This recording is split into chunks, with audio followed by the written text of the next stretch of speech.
Boa noite, irmãos. Hoje vamos dar sequência e, se Deus permitir, terminar o Salmo 69, não é isso? A gente começou na semana passada e aí a gente parou no versículo 13. Então nós vamos dar sequência e, se Deus permitir, até 2024 a gente chega no Salmo 150, não é isso? Quando eu fiz esse estudo lá na Igreja Bereia, a gente ficou 3 anos e 8 meses estudando os salmos, porque alguns salmos demandam realmente um tempo maior, outros são bem mais curtinhos. O Salmo 68 exigiu de nós 3 quartas-feiras, porque é um salmo difícil. O Salmo 69 ele é menos denso, mas ainda assim, como toda a palavra de Deus, também é muito rico. E a gente não está com data marcada para terminar, né? Então a gente vai com vagar. Na semana passada, a gente viu na introdução o título, né? O título do Salmo 69. Na minha tradução aqui tem os sofrimentos de Davi, isto não faz parte do texto original. O texto original, o título do Salmo é Salmo de Deus para o músico mó sobre Xoshanim. Xoshanim é uma palavra que significa os lírios, é o nome de uma melodia. Como a gente já viu várias vezes, os salmos eles eram cantados, né, na sua grande maioria, com exceção daqueles que eram poemas líricos, que poderiam ser cantados ou falados, quando vem salmo e cântico, aí ele é um poema lírico. Não sendo assim, os salmos eles eram cantados, eram músicas, é o hinário do povo de Israel.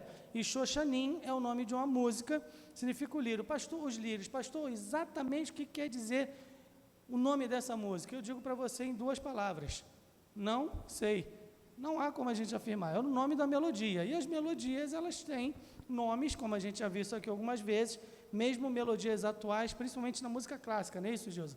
Na música clássica, as melodias costumam ter nome, né? E aí o autor dá um nome que ele entende que se adequa àquela melodia. Enfim, muito bem, a gente viu que ele é um salmo profético, né? No versículo 21, por exemplo, a gente viu, né, quando a gente lê o Salmo, quando fala, deram-me fel por mantimento, na minha sede me deram a beber vinagre, a gente vê que isso aí é uma referência, é uma profecia de Jesus Cristo na cruz, não é isso? Que a gente vê isso lá na frente, mas há versículos ali que não podem ser aplicados a Jesus de maneira nenhuma. No versículo 5, quando ele diz, tu, ó Deus, bem conheces a minha estultice, e os meus pecados não te são encobertos. Isso Jesus jamais falaria, porque ele não tem pecado. A gente vê uma divisão, versículos de 1 a 4, o salmista desdobra sua queixa diante de Deus, nos 5 e 6 reconhece seus pecados e suplica que não seja motivo de escândalo, nos 7 a 12 declara que a causa do seu sofrimento é o seu zelo por Deus, 13 a 18 ele roga por auxílio e livramento e fecha a primeira parte do salmo. A segunda parte, de 19 a 21, descreve a conduta de seus adversários, 22 a 28 ele pede a Deus que os castigue, ele coloca a vingança nas mãos de Deus, e do 29 a 36, ele ora na antecipação da vitória. A fé é o firme fundamento das coisas que se esperam e a prova das coisas que se não veem. Então ele sabe que a vitória virá no tempo de Deus. A gente vai ler novamente o Salmo, para a gente poder dar sequência, né? E a gente vai a partir do versículo 14, porque a gente parou no 13, na semana passada. Vamos só ler o Salmo todo para a gente não ficar com a leitura quebrada. Diz assim a palavra de Deus, livra-me, ó Deus, pois as águas entraram até a minha alma. Atolei-me em profundo lamaçal, onde se não pode estar em pé. Entrei na profundeza das águas, onde a corrente me leva. Estou cansado de clamar, a minha garganta se secou. Os meus olhos desfalecem, esperando o meu Deus. Aqueles que me odeiam sem causa são mais do que os cabelos da minha cabeça. Aqueles que procuram destruir-me, sendo injustamente meus inimigos, são poderosos. Então restituí o que não furtei. Tu, ó Deus, bem conheces a minha estultice, e os meus pecados não te são encobertos. Não sejam envergonhados por minha causa aqueles que esperam em ti, ó Senhor, Deus dos exércitos. Não sejam confundidos por minha causa aqueles que te buscam, ó Deus de Israel. Porque por amor de ti tenho suportado afrontas, a confusão cobriu o meu rosto. Tenho me tornado um estranho para com meus irmãos e um desconhecido para com os filhos de minha mãe, pois o zelo da tua casa me devorou, e as afrontas dos que te afrontam caíram sobre mim. Quando chorei e castiguei com jejum a minha alma, Isto se me tornou em afrontas. Pus por vestido um saco e me fiz um provérbio para eles. Aqueles que se assentam à porta falam contra mim, e fui o cântico dos bebedores de bebida forte. Eu, porém, faço a minha oração a ti, Senhor, num tempo aceitável. Ó Deus, ouve-me segundo a grandeza da tua misericórdia, segundo a verdade da tua salvação. Tira-me do lamaçal e não me deixes atolar. Seja eu livre dos que me odeiam e das profundezas das águas. Não me leve à corrente das águas e não me absorva ao profundo. Nem o poço feche a sua boca sobre mim. Ouve-me, Senhor, pois boa é a tua misericórdia. Olha para mim segundo a tua muitíssima piedade e não escondas o teu rosto do teu servo, porque estou angustiado. Ouve-me depressa. Aproxima-te da minha alma e resgata. Livra-me por causa dos meus inimigos. Bem tens conhecido a minha afronta e a minha vergonha e a minha confusão. Diante de ti estão todos os meus adversários. Afrontas me quebrantaram o coração e estou fraquíssimo. Esperei por alguém que tivesse compaixão, mas não houve nenhum, e por consoladores, mas não os achei. Deram-me fel por mantimento, e na minha sede me deram a beber vinagre. Torne-se-lhes a sua mesa diante deles em laço, e a prosperidade em armadilha. Escureçam-se-lhes os seus olhos para que não vejam, e faze com que os seus lombos tremam constantemente. Derrama sobre eles a tua indignação, e prenda-os o ardor da tua ira.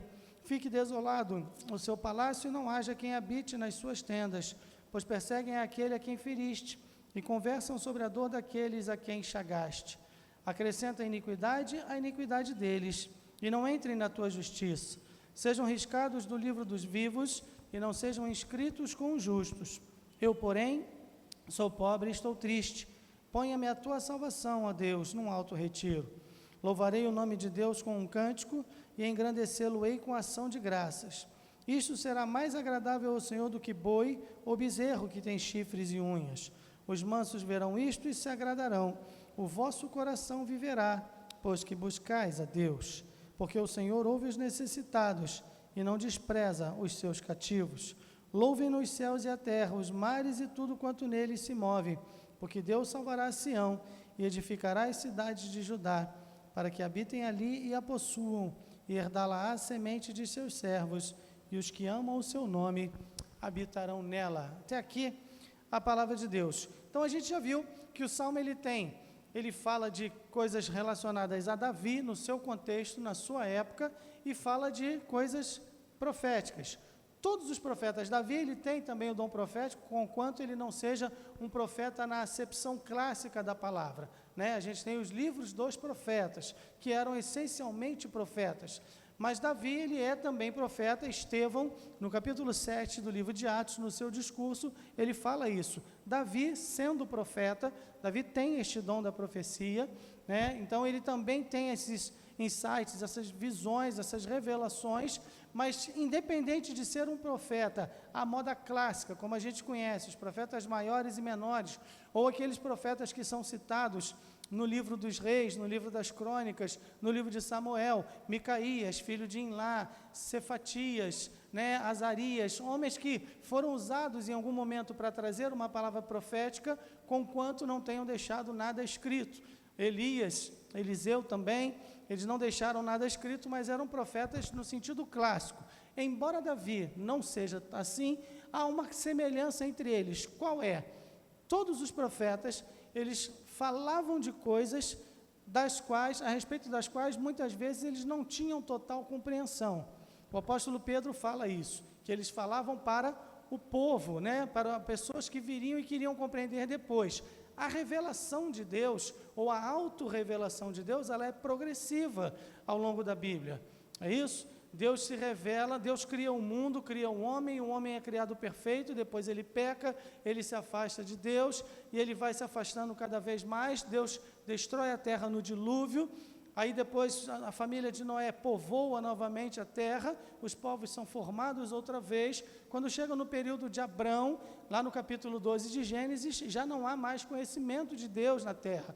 Então Deus vai e se revela a Abrão, que morava em Ur dos Caldeus. Abrão não é um hebreu, ele não é judeu, ele vai dar origem, na verdade o povo hebreu não existia, isso, é aquele que vai dar origem ao povo.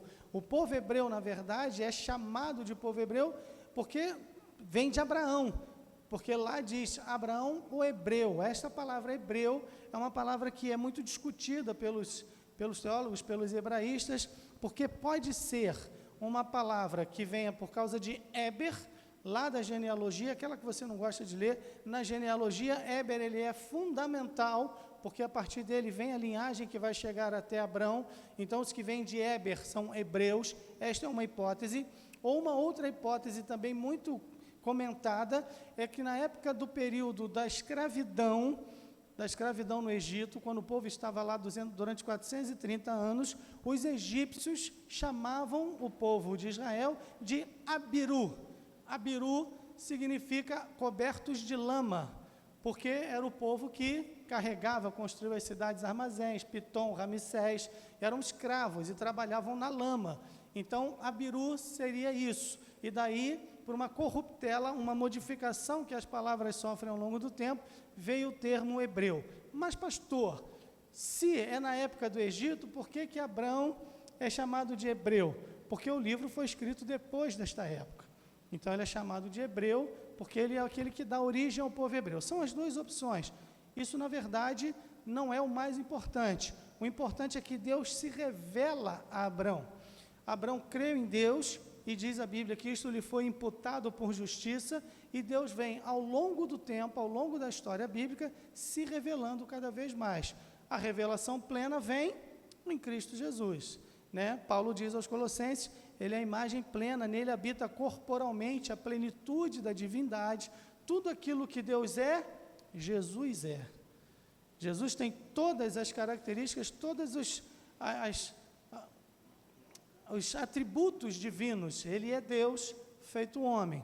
Muito bem, esta revelação, ao longo da Bíblia, muitas vezes os profetas, eles recebiam a revelação e eles colocavam no papel, ou eles falavam, porque muitos profetas não escreveram nada, não deixaram nada escrito, mas eles não entendiam tudo aquilo que estava acontecendo. Bem-aventurados somos nós que vivemos num período posterior e podemos estudar isso com a compreensão de alguém que já conhece a história. Para nós é muito mais fácil. Às vezes tem gente que tem a impressão de que era mais fácil, no passado era mais fácil. Não, não era. É mais fácil para nós hoje. Nós temos muito mais acesso, muito mais informações. O cânon está fechado, a Bíblia está completa. Só que isso traz para você e para mim o quê? Uma responsabilidade maior. Não há dúvidas, né? Quanto mais privilégios, mais responsabilidades. Isso é assim no trabalho, isso é assim em casa, isso é assim em qualquer lugar, é assim também na vida espiritual. Muito bem, então, Davi tem este dom profético e ele fala de coisas com relação à vinda de Jesus Cristo. Se você olhar, por exemplo, no versículo 9, fala assim, o zelo da tua casa me devorou e as afrontas dos que te afrontam caíram sobre mim. Quando Jesus Cristo faz a purificação do templo, e ele puxa o chicote, expulsa os vendilhões, lá o evangelista diz que os discípulos lembraram que está escrito, o zelo da tua casa me consumirá. Veja, são coisas que Davi está falando que dizem respeito a ele, mas tem uma implicação profética também. Então, sempre quando a gente lê o Velho Testamento, a gente precisa perceber estas nuances. Vamos lá, versículo 14 até o versículo 16. Tira-me do lamaçal, não me deixes atolar, seja eu livre dos que me odeiam e das profundezas das águas. Não me leve à corrente das águas, não me absorva o profundo, nem o poço feche a sua boca sobre mim. Ouve-me, Senhor, pois boa é a tua misericórdia. Olha para mim, segundo a tua muitíssima piedade. Há duas coisas importantes aqui, duas lições importantes. Primeira, a profundidade da qual a oração pode se erguer. Da onde é que ele está orando? Ele fala, tira-me do lamaçal, não me absorva ao profundo, nem o poço feche a sua boca. Ele está onde? No fundo do poço. O que isso traz de lição para você e para mim? Lição prática, porque a Bíblia, ela é, entre muitas coisas, um livro eminentemente prático. A gente tem que entender o que isso significa para mim. Qual é o ensinamento que tem para a minha vida hoje? Eu, que não conheci Davi, que não vivi na época do Novo Testamento, que estou aqui milhares de anos depois, isso tem que ter valor para a minha vida prática, senão vira um interesse arqueológico, né? Só por coisas do passado. Qual é a lição aqui? A profundidade da qual a oração pode se erguer. Não importa aonde você estiver, em que situação, sob quaisquer circunstâncias, você pode orar. Davi se sente no fundo do poço, mas dali ele ergue a sua oração. Tem um camarada que orou de um lugar mais profundo ainda. Quem foi? Jonas. Orou da onde? Da barriga da baleia, não foi? Não, não foi. Foi de um grande peixe. Não é baleia. Baleia não come gente. Baleia tem goela pequena. Não passa. Talvez uma criança, mas um adulto não passa. Então era um grande peixe. E ele lá, no ventre do peixe, e o peixe tão grande a ponto de engolir alguém, é um peixe de águas profundas, né? E lá do fundo do mar, da barriga do peixe, Jonas orou. E Deus ouviu a sua oração. Não importa, não há profundidade suficiente que possa impedir a sua oração de ser ouvida por Deus, se ela for feita com o coração sincero. A segunda coisa, primeiro é a profundidade da qual a oração pode se erguer. Segunda, a altura a qual ela pode se elevar. Até onde chega a nossa oração? Até o trono de Deus. Até o trono de Deus. Para isso, tem de haver, claro, sinceridade no coração. E Deus conhece o nosso coração. Deus sabe, eu posso mentir para vocês, eu posso mentir para mim mesmo, mas eu não posso mentir para Deus. E aí Deus conhece o coração, como naquela parábola que Jesus fala do publicano e do pecador, não é isso? Do publicano e do fariseu, que vão ao templo orar, e aí o fariseu está lá e ele fala: Deus, graças te dou, porque não sou como os demais homens, nem como este publicano. Jejuo 2 vezes por semana, dou o dízimo de tudo que eu ganho. E veja, provavelmente era verdade, que os fariseus eles tinham esse hábito realmente, de orar, de jejuar 2 vezes por semana. Só que eu já disse para os irmãos que isso é algo que é realmente uma vaidade. Por quê? A Bíblia nunca prescreveu 2 jejuns por semana. Aliás, na lei de Moisés, a obrigação era de um jejum por ano. Essa era a obrigação do judeu. Mas o cara quer ser mais realista que o rei. Então, eu jejuo 2 vezes por semana, eu dou o dízimo de tudo, eu sou muito melhor que o Rafael. E aí o Rafael está lá de longe. A Bíblia diz, Jesus conta que ele nem levanta a sua cabeça e diz: ó Deus, tem misericórdia de mim, pecador. E Jesus bate o martelo. Quem que voltou justificado para casa? Foi o publicano e não o fariseu. Então, não importa a situação, não importa a posição social, não importa o lugar, não importam as palavras que são usadas, não precisa de palavras bonitas para orar, precisa de palavras que venham de um coração sincero. E aí elas chegam até o trono de Deus. Pode vir do poço mais profundo e vai alcançar as maiores alturas. Versículos de 17 a 19 dizem assim: não escondas o teu rosto do teu servo, porque estou angustiado, ouve-me depressa. Aproxima-te da minha alma e resgata, livra-me por causa dos meus inimigos. Bem tens conhecido a minha afronta e a minha vergonha e a minha confusão. Diante de ti estão todos os meus adversários. Veja, no versículo 19, o consolo do crente nas aflições. Ele fala: bem tens conhecido a minha afronta, ou seja, eu estou sendo afrontado, é isso? Pessoas estão me afrontando, me ofendendo, me insultando. A minha vergonha, eu estou envergonhado, porque muitas vezes as pessoas nos afrontam, nos insultam injustamente, mas algumas vezes, ou muitas vezes, elas fazem isso porque nós damos motivo. Isso é ruim, mas é uma realidade. Muitas vezes, o povo de Deus, a igreja do Senhor, dá ao mundo motivo para zombar do Evangelho. Quando nos comportamos de maneira inadequada, quando o nosso testemunho é ruim, quando escândalos acontecem. E aí o salmista se sente envergonhado e confuso. Ele agora está de um jeito que ele não sabe o que fazer. Mas aí veja, o consolo do crente nas aflições. Em primeiro lugar, Deus sabe o que o seu povo sofre, pelo que sofre, por que sofre e por quanto tempo há de sofrer. Então, independente do sofrimento, da angústia, da tribulação, da confusão, da afronta, Deus está vendo. É muito fácil para nós esquecermos isso no momento da aflição. Mas é nessas horas que a gente precisa lembrar. Deus, às vezes, você passa por uma situação e você nem, mas Senhor, por quê? E às vezes a gente não sabe. E interessante que nem sempre Deus responde, como Ele não respondeu para Jó. Jó perguntou, aí Deus fala para ele, agora senta aí que eu vou falar. Eu vou te perguntar e você vai me responder. E Deus fez um monte de perguntas para as quais Jó não tinha resposta. E não respondeu o que Jó estava perguntando. Então veja, é questão de confiar. A fé é exatamente isso, é confiar sem ver. Jesus fala para Marta, bem-aventurados os que não viram e creram. Não, que para Marta o quê?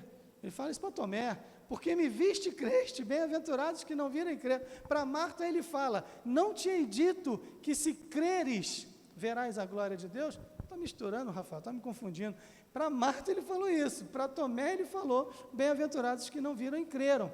Então veja, é exatamente entender que Deus sabe, Deus não se esqueceu, Ele sabe que eu sofro, Ele sabe por quê ou pelo quê, e Ele sabe quanto tempo vai durar esse sofrimento.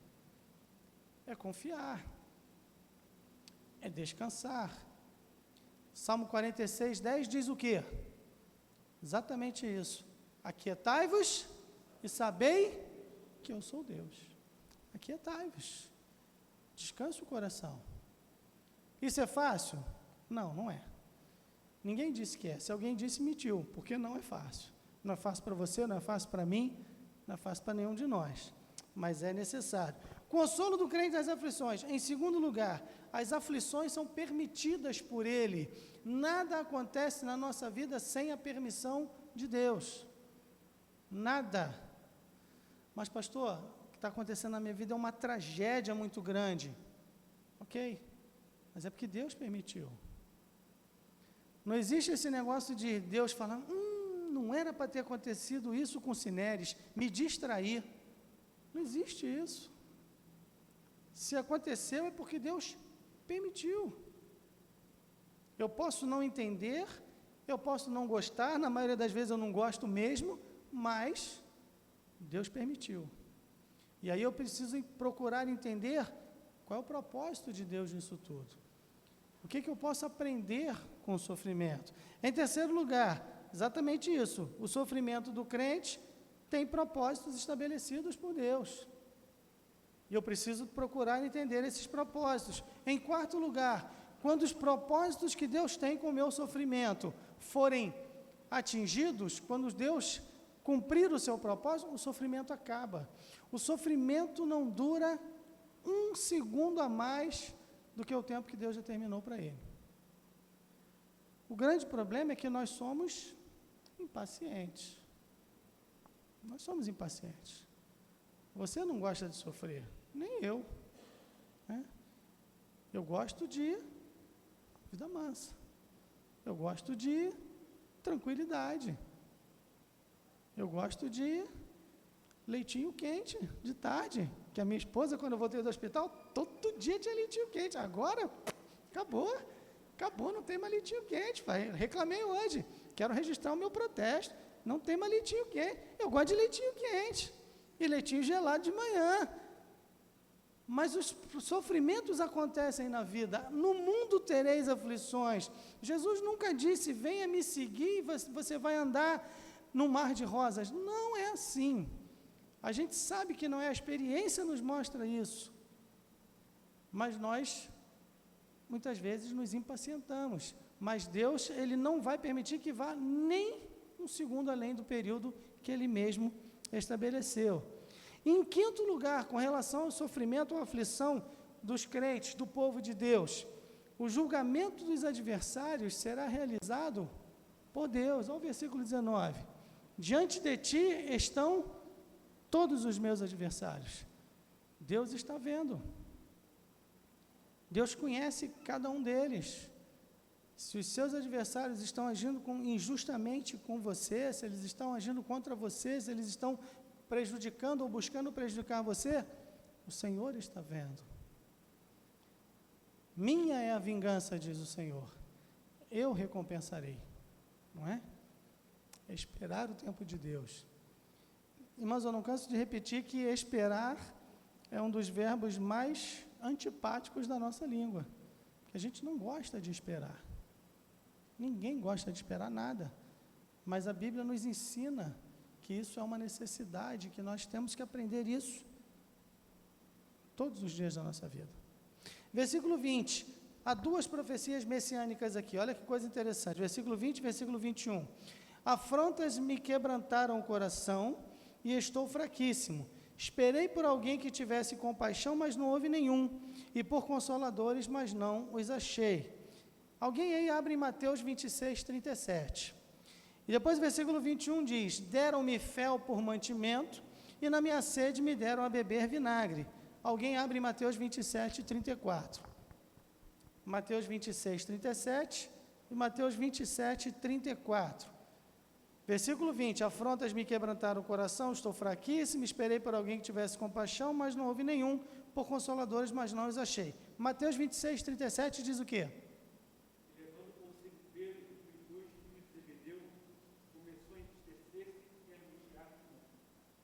Olha só, Jesus está aonde? No Getsêmani. E ele vai se angustiando. E ele fica sozinho nesse momento de angústia. É isso? Ele deixa os discípulos ali, se afasta, e ele vai se angustiar. E ele passa por isso sozinho. Neste momento, quando Davi fala isso, que ele procura consoladores e não há, tanto que Jesus volta lá enquanto os discípulos dormindo. E aí ele fala com Pedro: nem uma hora pudestes vigiar comigo? Nem uma hora. E os discípulos estavam cochilando. Vivi fica, né? A história da Vivi aí. Vivi fica. Por quê? Porque há momentos em que o crente precisa estar sozinho com o seu Deus. Há momentos de aflição, irmãos, que seu marido, que sua esposa, que seu filho, que seu pai, que sua mãe, que sua tia, que sua avó, que seus amigos, que seu pastor, que o irmão da igreja, que ninguém pode fazer nada por você. Há momentos que você precisa atravessar sozinho com Deus. Porque o nascimento é algo pelo que você passa sozinho. Ah, mas e a mãe que sofre lá? Sim, mas você está vindo ao mundo. Você. É o momento em que Deus está trazendo você ao mundo. Sua mãe é um instrumento. Quando você morrer, você vai estar sozinho diante de Deus. Não vai levar mamãe, papai, ninguém. É você e Deus. Então, há momentos em que o crente precisa aprender a estar sozinho com Deus. Derramar o coração. Por isso, os momentos de comunhão privada são importantes, fundamentais. É bom esse momento de culto aqui, é bom estarmos juntos, e a Bíblia nos ensina e nos estimula a fazermos isso sempre, não deixando a vossa congregação, como é costume de alguns, antes admoestando-vos uns aos outros, e tanto mais quanto vedes que se vai aproximando aquele dia. Sim, mas há momentos em que é você e Deus. Jesus passa por isso no momento de maior aflição. E Lucas relata que a sua agonia era tão intensa que ele passa por um processo chamado hematridose. Ele suou sangue. O seu suor se transformou em gotas de sangue. A medicina nos conta isso, né, que isso acontece em casos raríssimos, em casos de tensão emocional extrema. Quando a pressão é muito grande, as células superficiais, né, se rompem e então o sangue brota pelos poros. Hematridose. Foi o que aconteceu com Jesus. Porque a sua agonia era intensa. E há uma outra profecia messiânica aqui, Mateus 27, 34. Diz o quê?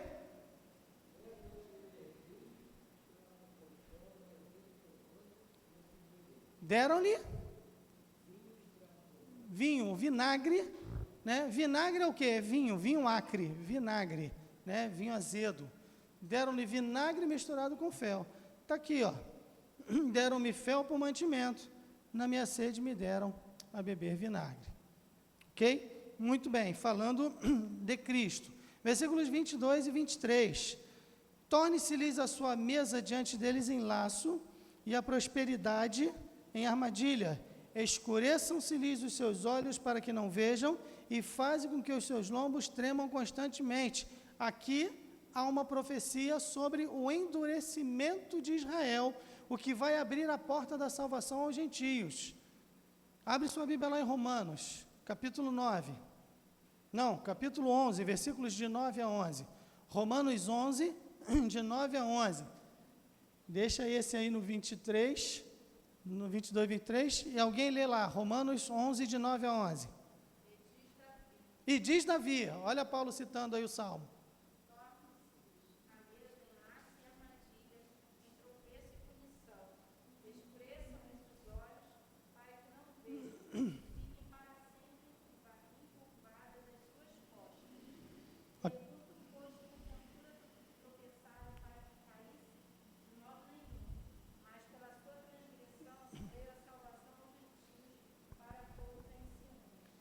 Aqui há uma profecia do endurecimento de Israel e da abertura da porta de salvação para os gentios. Quem são os gentios?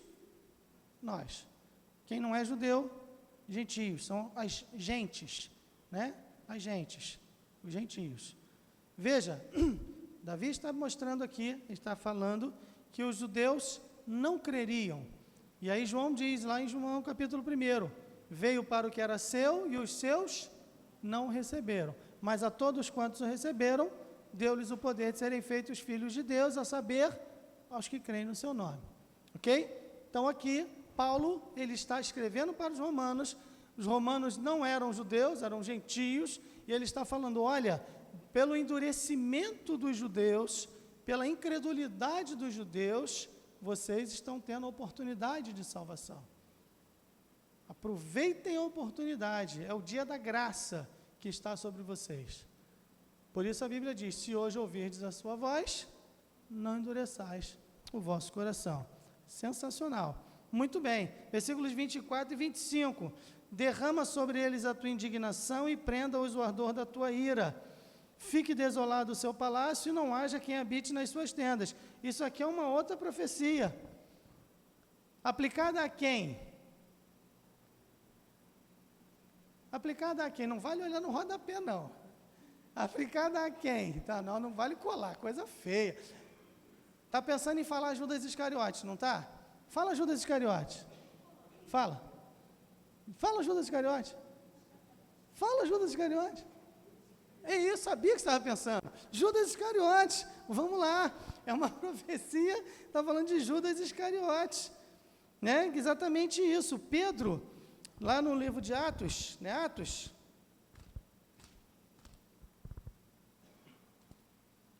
Esse eu não anotei.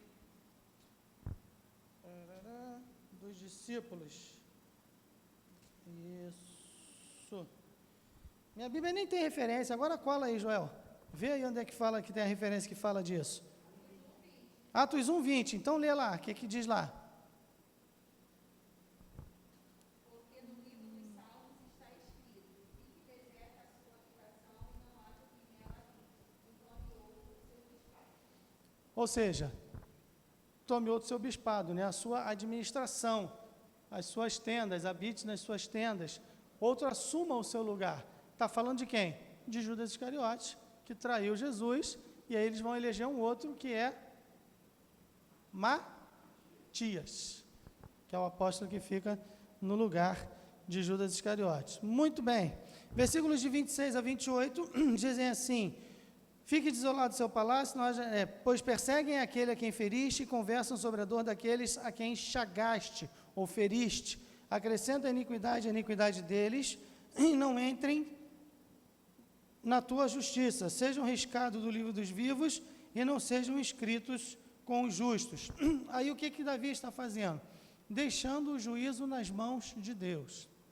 Existem alguns salmos Perdão. Existem alguns salmos que são chamados de salmos imprecatórios.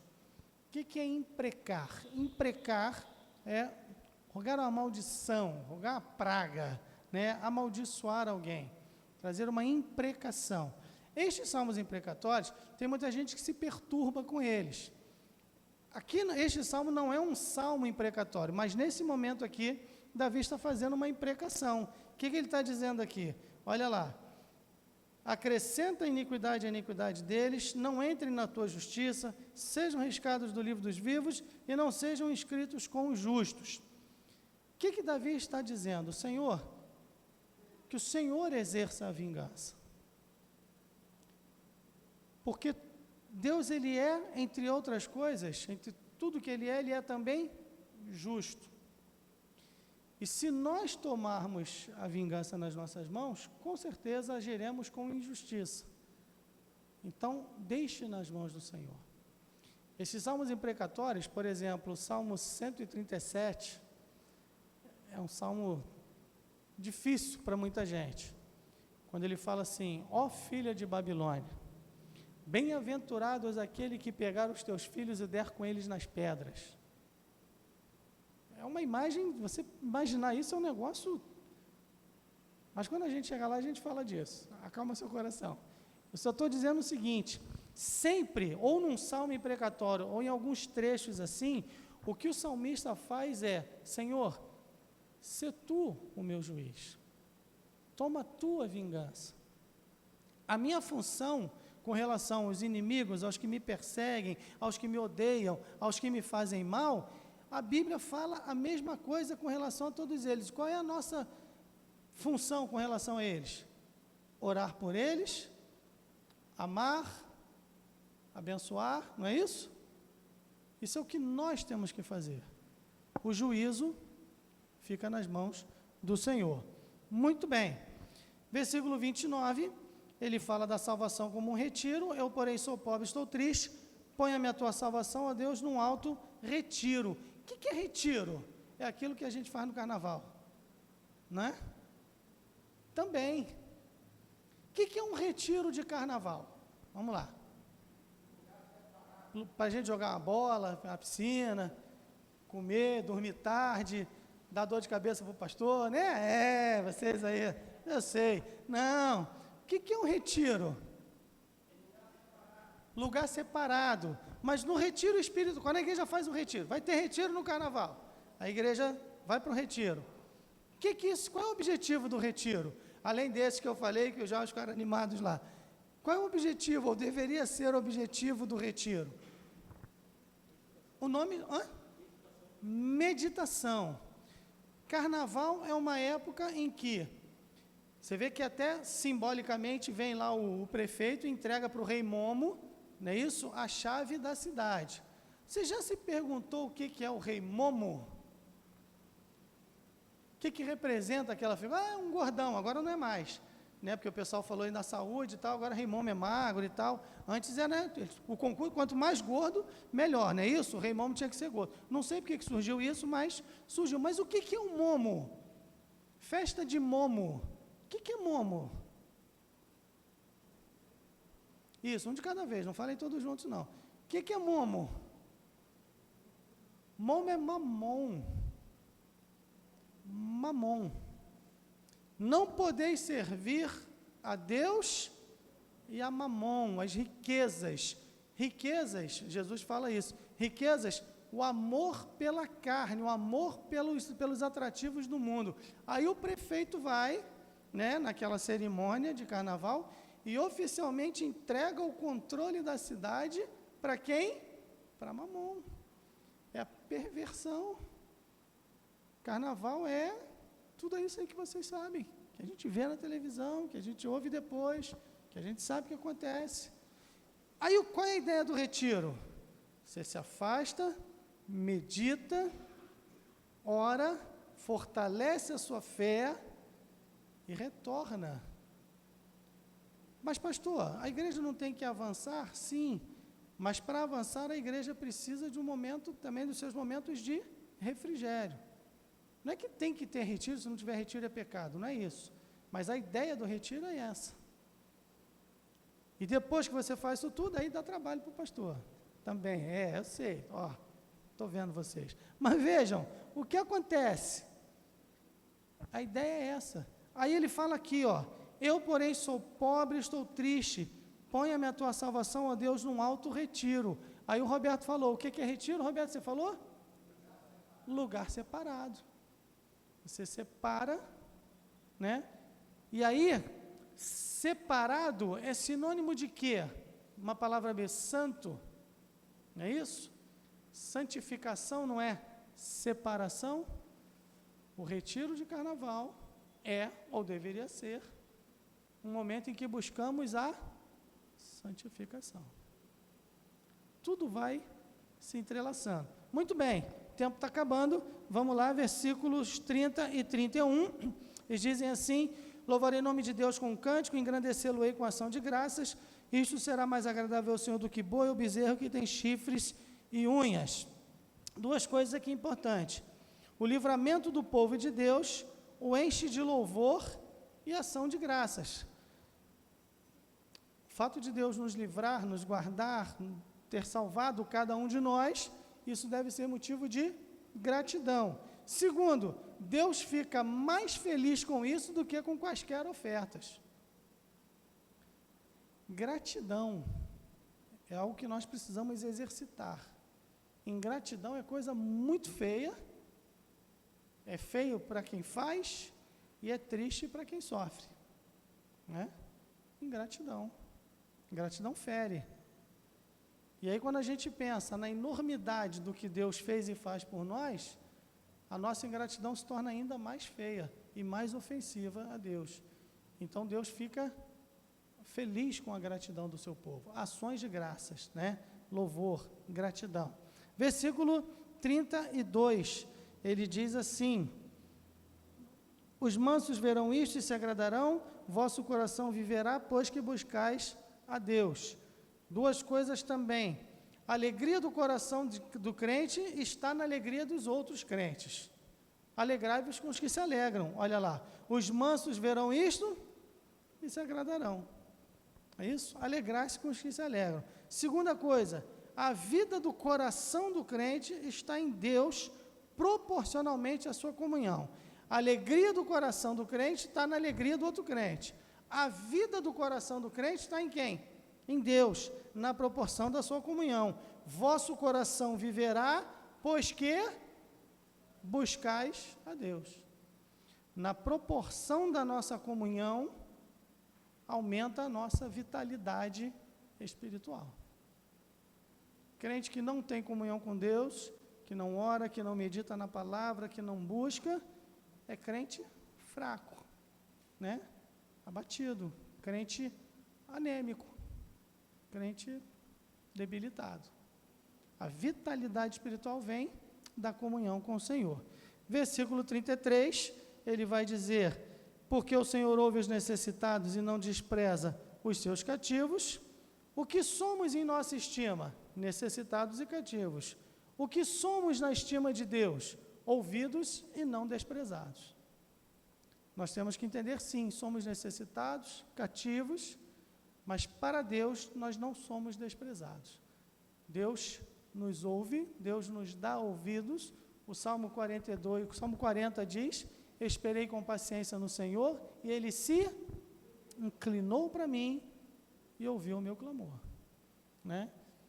É igual quando alguém vê uma criança, né, fala assim, o que você faz? Faz assim, para dar atenção, né? Para a criança sentir que é importante, que o que ela está falando tem valor. É o que Deus faz, Ele se inclina para nos ouvir. Depois o versículo 34, ele vai dizer, louvem nos céus e a terra, os mares e tudo quanto neles se move, é conclamação ao louvor total, né? E céus, terra, mares, todos louvem ao Senhor, é o desejo do salmista, é o desejo do crente.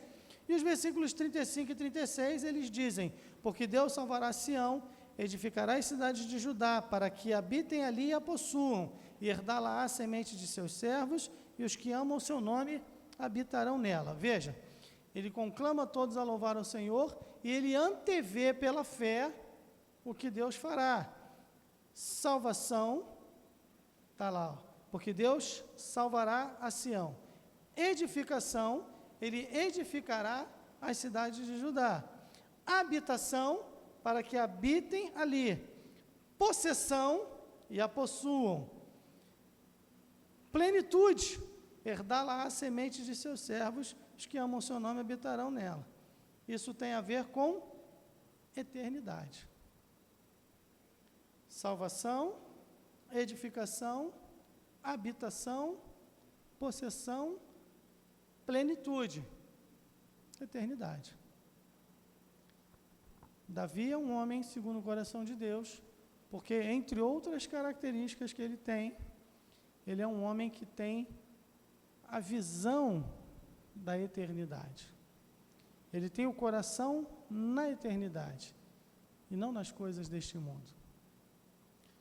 Paulo fala aos Colossenses, e é um texto que eu gosto muito de citar, no capítulo 3, versículos de 1 a 4. Portanto, se já ressuscitastes com Cristo, pensai nas coisas que são de cima, onde Cristo está assentado à destra de Deus. Pensai nas coisas de cima e não nas que são da terra, porque morrestes e a vossa vida está oculta com Cristo em Deus. Oculta é guardada, protegida. Quando Cristo, que é a nossa vida, se manifestar, vós também vos manifestareis com Ele em glória. Esse é o pensamento do cristão. São nas coisas que são de cima. Este mundo é belo, é maravilhoso, cheio de cores e odores e sabores, e Deus criou esse mundo para que o homem habitasse nele. Isso é fantástico. Esse mundo não é melhor por nossa causa, por causa do pecado, mas o mundo é belíssimo, a natureza é fantástica, mas tudo isso tem um tempo, tem prazo de validade. Isso vai ficar para trás. A vida do crente Paulo fala aos Filipenses 3:20, a nossa pátria está nos céus. Quando o crente tem o seu coração na eternidade, acontece duas coisas. Ele se alegra mais com as coisas deste mundo, ele desfruta melhor. Por isso Paulo fala para os coríntios, tudo é vosso, seja vida, seja morte, seja Paulo, tudo é vosso, tudo é nosso. Os justos habitarão na terra, né, possuirão a terra.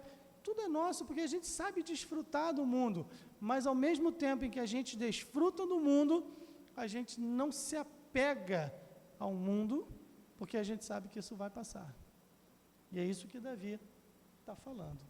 Os que amam o seu nome habitarão na Sião, na cidade celestial. Legal, né? Eu acho. Semana que vem, se Deus permitir, Salmo 70. Este Salmo 70 é um salmo pequenininho, mas bonitinho, e tem um monte de coisa importante para a gente aprender. Semana que vem, se Deus quiser, a gente fala dele. Por enquanto, se sabeis estas coisas, bem-aventurados sois, se as fizerdes, foi o que Jesus falou.